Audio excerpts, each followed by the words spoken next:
Welcome to divine yoga. நான் உங்கள் சுமதி கோவர்த்தன். இப்போ சில பேருக்கு முகம் ஒரு ஃபேஸ் டல்லாவோ ஒரு முகம் ஒரு கலையாவே இருக்காது. இதுக்கு என்ன காரணம்னா இந்த எண்டோர்ஃபின் ஹார்மோன் ஹாப்பி ஹார்மோன் சொல்லுவாங்க. அது சரியா சுரக்காதனால மன இறுக்கமாகி அது மூலமா சில பேருக்கு ஃபேஸ் டல்லாவோ முகம் ஒரு சோகமாவோ தெளிவாவே இருக்காது. இதுக்கு என்ன தீர்வுனா பங்கஜ முத்ரா. அது எப்படி பண்றது பார்க்கலாம்.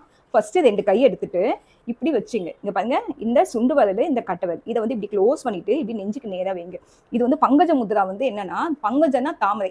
இது தாமரை எப்படி விரியுதோ அந்த மாதிரி நம்ம முகமா விரியும். இப்ப பாருங்க, இது இப்படி வச்சு நெஞ்சுக்கு நேரா 5 to 6 minutes morning, afternoon, night 3 வேளை இது நீங்க பண்ண என்ன ஆகும்னா உங்களுக்கு அந்த எண்டோர்ஃபின் ஹார்மோன் ஹாப்பி ஹார்மோன் நல்ல சீரா சுரந்து அது மூலமா முகம் இருக்கலாம் போய் உங்களுக்கு ஃபேஸ் நல்ல மலர்ந்தா மாதிரி நல்ல ஒரு கலையாவும் ஒரு தேஜஸாவும் இருக்கும்.